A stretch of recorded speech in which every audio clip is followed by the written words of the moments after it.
पापा के बिजनेस।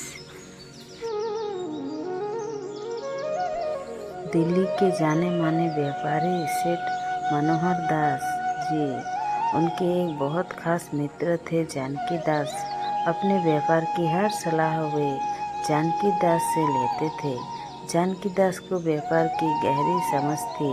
पिछले 40 सालों में मनोहर दास जी ने अपना व्यापार कई गुना बढ़ा लिया था। उनकी बड़ी से फैक्ट्री में हजारों मजदूर काम करते थे। आलीशान घर बना लिया था। नौकर चाकर लगे हुए थे। बड़ी बड़ी गाड़ियाँ। मनोहर दास जी की पत्नी का बहुत पहले देहांत हो चुका था। उनका एक बेटा था दुष्यंत, जिसे उन्होंने बहुत लाड़ प्यार से पाला था। दुष्यंत को सेठ जी ने पढ़ाने ले इंग्लैंड भेज रहा था। एक दिन अचानक सेठ जी की तबीयत बहुत खराब हो गई। सेठ मनोहर दास ने अपने दोस्त को बुलाया भेजा। जानकी दास तुरंत अस्पताल पहुंच गए। मनोहर दास जी ने बोला, मित्र, लगता है मेरा अंतिम समय पास आ रहा है। मेरे जाने के बाद मेरे बेटे का ध्यान रखना। जानकी दास ने बोले, ऐसा क्यों बोल रहे हो? तुम ठीक हो जाओगे। यहाँ इलाज नहीं हो पाया तो हम विदेश चलेंगे। मनोहर दास, बस मेरा एक काम कर दो। किसी तरह मेरे बेटे को बुला दो। मैं उससे एक बार देखना चाहता हूँ। जानकी दास ने बिना देर किए दुष्यंत के आने के इंतजाम कर दिया। अगले दिन दोपहर तक दुष्यंत अपने पिता के पास पहुँच गया। उसे देखकर मनोहर दास ने चैन की सांस ली। मनोहर दास ने बोला, बेटा, मैं तुमसे कुछ कहना चाहता हूँ। मेरे जाने के बाद सारा व्यापार तुम्हें ही संभालना है। एक बात याद रखना, जब भी किसी ऐसी मुसीबत में फंस जाओ जिसमें से निकलना तुम्हारे बस में ना हो, तो मेरे मित्र जानकी दास को याद करना। मैं तुम्हें हर मुसीबत से निकाल लेंगे वो। दुष्यंत ने बोला, पापा, आप ठीक हो जाएंगे। आपके सिवा मेरा कौन है? मनोहर दास बोला, बेटा, मेरी 3 बातें याद रखना, जीवन में बहुत काम आएगी। पहली बात, कभी किसी गरीब पर तरस मत खाना। दूसरी बात, कभी किसी अमीर से दोस्ती मत रखना। तीसरी बात, अंधेरे में घर से बाहर मत निकलना। दुष्यंत ने ध्यान से पिता की बातें सुनी। कुछ देर बाद जानकी दास भी अस्पताल में पहुंच गई। शाम के समय मनोहर दास जी ने इन संसार को त्याग दिया। पूरे घर में शोक का माहौल था। अंतिम यात्रा की तैयारी हो रही थी। जानकी दास सारी व्यवस्था देख रहे थे। बीच बीच में वो दुष्यंत को भी संभाल रहे थे। इसी तरह समय बीत गया। करीब 1 महीने तक दुष्यंत पिता को शोक में घर में बैठा रहा।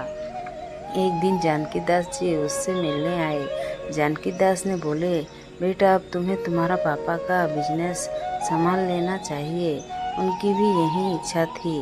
दुष्यंत ने उनकी बात मान ली और अगले दिन से ऑफिस जाना शुरू कर दिया। कुछ दिन तक जानकी दास जी उसके साथ जाते, उसे बिजनेस की सारी बातें सिखाते थे। कुछ दिन बाद दुष्यंत सब समझ गया तो जानकी दास जी ने आना बंद कर दिया। एक दिन दुष्यंत बैठकर सोच रहा था, तभी उसे अपने पिता की तीनों बात याद आई। इसी बीच दिवाली आने वाली थी। मजदूरों को बोनस दिया जाना था।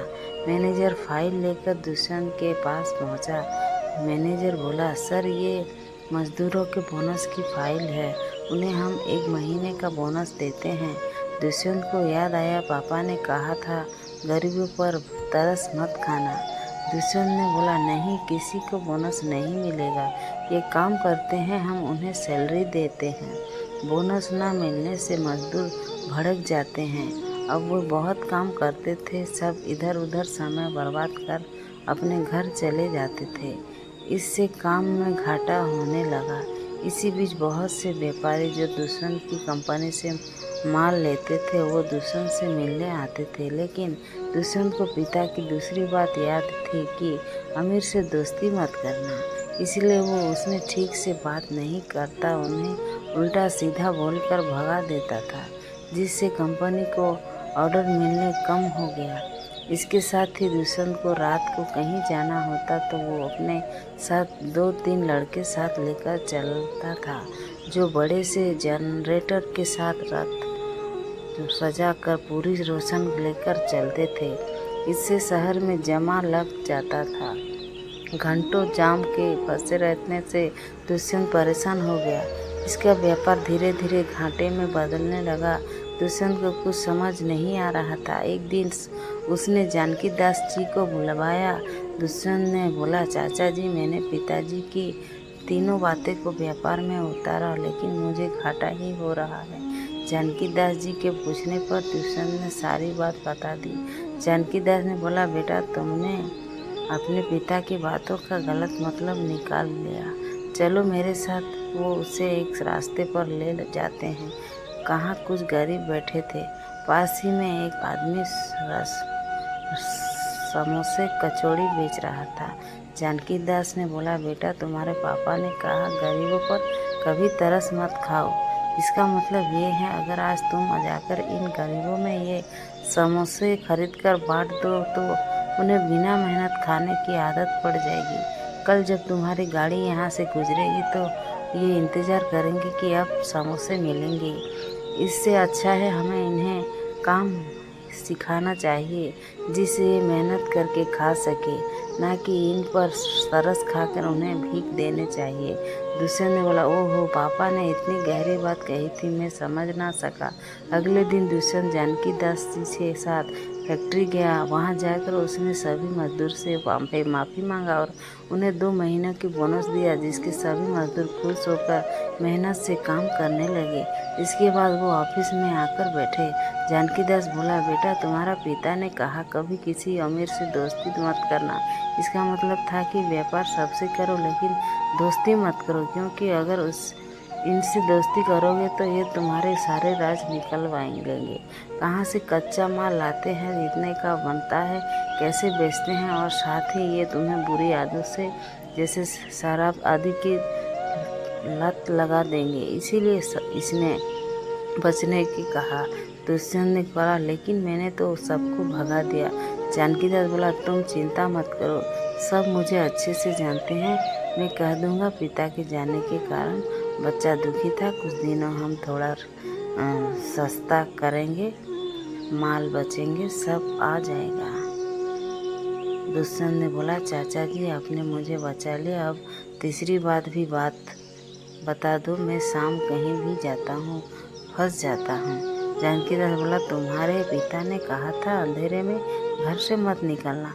इसका मतलब था शाम को तुम अब ऑफिस से पर आओ तो अपने घर वाले के साथ समय बिताओ, घर का खाना खाओ, जिससे तुम्हारी सेहत सही रहे। तीसरी बात, तुम्हारे पास बहुत पैसे हैं, रात को गुंडे बदमाश तुम पर हमला कर सकते हैं। दुष्यंत को अब अपने पिता की बातों की गहराई समझ में आ गई। वो उनके बताए हुए रास्ते पर चलने लगा। कुछ ही समय में उसका व्यापार पहले से भी अच्छा चलने लगा। इधर जानकी दास जी ने एक अच्छी सी लड़की देखकर दुष्यंत का विवाह कर दिया। धन्यवाद वीडियो देखने के लिए। लाइक करें एंड सब्सक्राइब करें।